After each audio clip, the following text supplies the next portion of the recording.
अमीर हुसैन इंडिया फिर world cup जीत गया है। मैं तो समझ रहा था 50-50 हो जाएगा, इधर उधर हो जाएगा, पर नहीं भाई, उन्होंने गेंद अपने हाथ में रखी है, गेम का कंट्रोल भी पास रखा है। आमिर भाई आपसे स्टार्ट करूंगा भाई। आज अभिषेक भी चल पड़ा, इंडिया फाइनल भी जीत गया। तो इंडिया की जो विक्ट्री रही, इट वाज फैसिनेटिंग, फैंटास्टिक। आप सबको बहुत बहुत बधाई हो, मुबारकबादी हो on this great victory. It is very clear now कि इंडिया पूरी तरह से क्रिकेट डोमिनेट करता है। हिंदुस्तान अब क्रिकेट की दुनिया का बेताज बादशाह आप कह सकते हैं। मेंटल प्रेशर की बात की, ऐसा क्या करते हैं इंडियंस जिनका मेंटल प्रेशर बर्दाश्त करने की वो है कैपेसिटी इतनी ज्यादा है? ना इंडिया के खिलाफ, पाकिस्तान के खिलाफ लड़सते हैं, ना फाइनल में लड़सते हैं, ना सेमीफाइनल में लड़सते हैं। क्या है राशिद लतीफ साहब? सिस्टम स्ट्रांग है, सिलेक्शन बहुत ही अच्छी है, उसके बाद हौसला हिम्मत, एनवायरनमेंट बहुत ही ज्यादा अच्छी है, कंपेरेटिव एनवायरनमेंट है और फ्रेंडली एनवायरनमेंट भी है, एक दूसरे को लुक आफ्टर करते हैं। ये ऐसे नहीं टीम बन जाती है। सचिन को इवन दो कि वो सेटअप का हिस्सा नहीं है, but he is available as a mentor for the younger generation, और उनसे वो बातचीत करके अपना सारा एक्सपीरियंस शेयर करे। तो आई थिंक ये जबरदस्त स्टोरी है। क्यों ना फिर ऐसे सिस्टम वर्ल्ड कप्स उठाएं जहां पर आप अपने हीरोज को इज्जत भी दे रहे हैं, अपनी टर्म्स पे जाने भी दे रहे हैं। विराट कोहली का बड़ा डिफिकल्ट पैच था उस वर्ल्ड कप में, एंड तक आखिरी मैच तक खिलाया, उन्होंने फाइनल जिता दिया, उनको भी इज्जत दी, आज भी अपने कप्तानों को इज्जत दे रहे हैं। तो फिर डिजर्व करते हैं कि वो लोग वर्ल्ड कप उठाएं। हेलो दोस्तों, स्वागत है आप सभी का ईपी ज्ञान चैनल पे। तो फ्रेंड्स, आइए देखते हैं पाकिस्तानी मीडिया की लेटेस्ट वीडियो।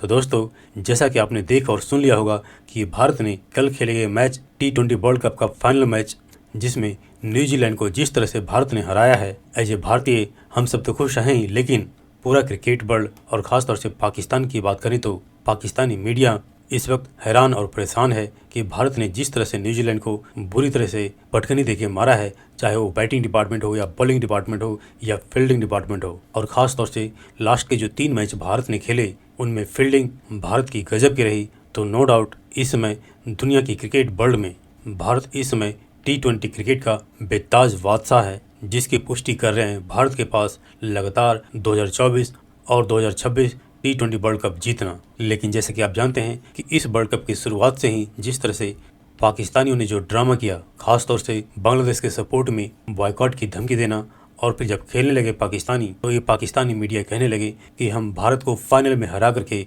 वर्ल्ड कप जीतेंगे और उस ट्रॉफी को बांग्लादेश में ले जाएंगे। लेकिन कहते हैं ना, जिसके मन में ही चोर, ईर्ष्या और जलन हो, वो कभी सफल नहीं होता। और पाकिस्तान टीम, जैसा कि आप जानते हैं, कि सुपर 8 से ही बाहर हो गया। तो दोस्तों, आइए देखते हैं आज की इस लेटेस्ट वीडियो को।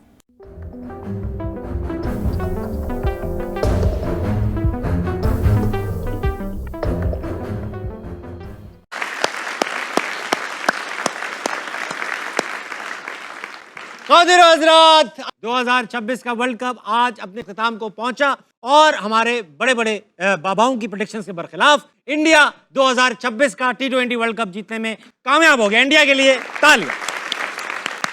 थंपिंग विक्ट्री, ऑलमोस्ट तकरीबन 100 रन से हराया, न्यूजीलैंड में आउट क्लास कर दिया। इंडिया की क्रिकेट पे की तारीफ में जितनी बातें की जाएं कम है। एज अ यूनिट खेले, एज अ चैंपियन खेले, और आज जब इंडिया जीता, किसी के मुंह से भी ये नहीं निकला कि ये डिजर्विंग नहीं थे, बल्कि सबको लगा इन्हीं को जीतना चाहिए था। क्रिकेट पे बात होगी, मेरे पास मौजूद पाकिस्तान का मारूफ तरीन पैनल। आमिर भाई आपसे स्टार्ट करूंगा भाई। आज अभिषेक भी चल पड़ा, इंडिया फाइनल भी जीत गया। हो सकता है आपकी तनकीद का आज अभिषेक पे असर हुआ हो, शुरू में बड़ी बॉलें रोकी, अच्छा खेल रहा था, अच्छा खेला, लेकिन क्रेडिट न्यूजीलैंड के बॉलर्स को भी जाता है। बिल्कुल माशाल्लाह, ऑफ स्टंप से 4-4 बार वाइडर भी कर रहे थे और वहीं से छक्का खा रहे थे। बहुत लूज बॉलिंग कराई, अजीब सी बॉलिंग की है। वैसे जबकि आपने कहा था ये नहीं कि क्रेडिट जाता नहीं है इंडिया को, लेकिन मुझे समझ ही नहीं आई कि पहला उसने हेनरी से करवाया, ऑफ स्पिनर से करवाया, फिर हेनरी से 2 ओवर में 12 है, और एकदम से उसने पूरा प्लान ही चेंज कर दिया अजीब से। और जब आपको पता है अभिषेक शर्मा ऑफ स्पिनर से फंसते हैं, आप फौरन वो ले आए हो, डफी को ले आए हो, और अजीब सी बॉलिंग। और लुकी जो है आज तो मुझे बिल्कुल ही वो ऐसा यार नॉर्मल बॉलर लग गया। कौन करता है 3 टांग से वाइड, 2 ऑफ स्टंप से, फिर यहाँ पे बॉल कर देते थे स्लॉट में के सामने छक्का मार लो। मुझे कभी भी न्यूजीलैंड इतनी प्रेशर में नजर नहीं आई। अरसे से फॉलो कर रहा हूँ, 2004-5 से मैंने न्यूजीलैंड की टीम को इतना अंडर प्रेशर अपनी जिंदगी में नहीं देखा। शायद क्राउड का था, फाइनल का था, एक्सपीरियंस ऑफ फाइनल भी हो सकता है, कभी फाइनल। लेकिन यार देखो, अभिषेक शर्मा भी तो बेचारा यंग लड़का है, पूरा टूर्नामेंट उसने कुछ नहीं किया, उसपे भी तो प्रेशर होगा ना। फिर आई थिंक कहीं ना कहीं फिर वही आता है, फिर स्किल लेवल का भी फर्क आ जाता है। फिर टीमों के वो जो प्लेयरों का मेंटल हेल्थ या जो स्ट्रेंथ होती है ना, वो यहाँ पे वो मैटर करती है ऐसे मैचेस। और आई थिंक इंडिया ने वो दिखाया है, जिसकी वजह से मेंटल प्रेशर की बात की। ऐसा क्या करते हैं इंडियन इंडियंस जिनका मेंटल प्रेशर बर्दाश्त करने की वो है कैपेसिटी वो इतनी ज़्यादा है, ना इंडिया के खिलाफ पाकिस्तान के खिलाफ लड़सते हैं, ना फाइनल में लड़सते हैं, ना सेमीफाइनल में लड़सते हैं, क्या है राशिद लतीफ़ साहब? स्किल वाइज बहुत हाई हैं ये लोग और लास्ट 2 मैचेस बहुत हाईएस्ट लेवल पे क्रिकेट खेली है, जिस पे पहुंचना बहुत मुश्किल है। हम लोग के जो गेम खेला है और न्यूजीलैंड के लिए कितना मुश्किल कर दिया और उन्होंने टॉस जीत के उनको भी बैटिंग ही करनी थी। हाई जो मैचेस होते हैं तो सूर्या कुमार ने कहा हम तो बैटिंग करते हैं और बैटिंग की, टॉस हार के भी बैटिंग की और ये 350 आराम से बन रहे थे एक टाइम, 15 ओवर में 200 रन बन गए थे इनके। लोकी फर्गसन की बात की होती है, डेंजरस बॉलर है, अहमद बड़ा हाईली रेट करता है, आज वो 125-130 पे आ ही गया ना, वो उससे नहीं हुई बॉल। कभी कभार होता है, डे खराब होता है उसका, लेकिन आज शुरू के 2 ओवर में 10 रन दिए, आराम से खेले संजू ने और अभिषेक ने, लेकिन उसके बाद जो चार्ज किया है उसके बाद संभलना ही नहीं दिया कहीं से। पूरी कैप्टनसी, पूरी जो आप सोच के आते हो ना उसके बरखिलाफ हो गया और अभिषेक ने अटैक किया वो, और ईशान किशन 2 ऐसे प्लेयर हैं जो कि वो महसूस नहीं होने देते, वो जितने मदद से लेके गए। संजू सैमसंग का कल ही कहा था ना, लिहाज कर लेता थोड़ा सा, वो लिहाज ही नहीं किया। ने तो बिल्कुल नहीं किया ना। तीनों टॉप ऑर्डर बैट्समैन जो है बैटर्स ने परफॉर्म किया। अभी संजू ने 89 बनाया एक बार फिर। 3 ये टॉप 3 की बैटिंग है, ये जो T20 गेम है, आपके 3 ऊपर से चले, गेम बन गया।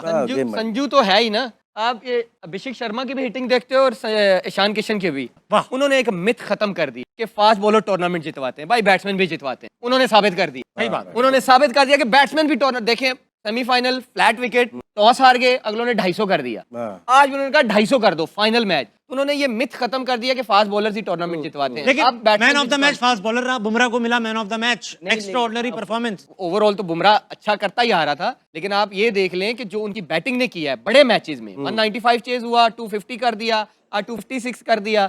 ये विकेटें ऐसी थी कि यहाँ पे 170-180 नहीं डिफेंड होना था। ये मैं आपको बता दूं, क्रेडिट उनकी बैटिंग को जाता है। अच्छा अहमद भाई, आपसे मैं बड़ा सवाल करूंगा। पहले एक जमाने में ऑस्ट्रेलिया समझी जाती थी इनविंसिबल है और मुझे as a South East Asian लगता था कि इनको तो हम कभी बीट कर ही नहीं सकते। अब इंडिया ऐसी लगने लगी है कि ये दुनिया की टॉप टीम है और इसके सामने ऑस्ट्रेलिया बड़ी हल्की टीम लगती है। हमें लगता है इंडिया, पाकिस्तान और इंडिया की आवाम एक जैसी है। हमें भी लगता था कि यार वहाँ पे भी सिफारिश कल्चर ये वो सब चल। What are they doing differently कि उनकी टीम ना सिर्फ मेंटली स्ट्रांग है, स्किल्स में भी स्ट्रांग है? नहीं, अगर पिछले कुछ अरसे से देखेंगे तो ऑस्ट्रेलिया के पास टैलेंट नहीं है। ऑस्ट्रेलिया के पास टैलेंट नहीं था, इसलिए तो वो रेनशॉ को लेके आए T20 के अंदर, जो प्रूवन टेस्ट प्लेयर है। जी। आप उनकी टीम का हाल देख लें, वही सीनियर प्लेयर जो अगर प्लेयर्स होते तो कभी भी स्टीव स्मिथ वापस ना, मैक्सवेल ये टूर्नामेंट कभी भी ना खेलता, रेनशॉ कभी भी ना इस टीम अंदर आता। उनके पास टैलेंट, पाकिस्तान के पास तो जरखेज मिट्टी है, टैलेंट की कमी नहीं है हमारे सिस्टम में। वहाँ पे क्या है, टैलेंट भी है, सिस्टम भी है। आप देखें कि वो टैलेंट और सिस्टम के थ्रू प्लेयर्स प्रोड्यूस करते जा रहे हैं। ये प्लेयर कौन है? ये वो प्लेयर है संजू सैमसन, जो इनको जिसको कभी चांस ही नहीं मिलता। उसने मैन ऑफ द सीरीज हो गया वर्ल्ड कप के अंदर, राइट? ठीक है। अभिषेक शर्मा कितने प्रेशर के अंदर था, उसने शो किया 21 बॉलों पे 50 करके फाइनल के अंदर कि भाई ये लो, ये हम खड़े हुए हैं। आज जैसे हम उसकी अभिषेक शर्मा की बात करते हैं, पूरा वर्ल्ड कप उनसे रन नहीं हुए, पर उन्होंने आज भी 250 के स्ट्राइक रेट से खेला। ऐसा नहीं हुआ कि उन्होंने बारी लेनी शुरू कर दी कि मुझसे रन नहीं हुए तो मैं जरा आसान 50 कर लूँ। संजू सैमसन की बात करें, आई थिंक इनकी तो जितनी तारीफ की जाए कम है। आउटस्टैंडिंग परफॉर्मेंस, आउटस्टैंडिंग स्टोरी, और जैसे हफीज़ भाई ने बात की, इंटेलेक्चुअल ऑनेस्टी की बात है, ड्रीम्स की बात है, बड़े दिल वाले प्लेयर हैं। सचिन का बता रहे थे कि कैसे उनसे सचिन तेंदुलकर से जो है वो गाइडेंस लेते रहे पिछले पूरे 1-2 महीनों में, और ख़ास तौर पे फाइनल से भी पहले।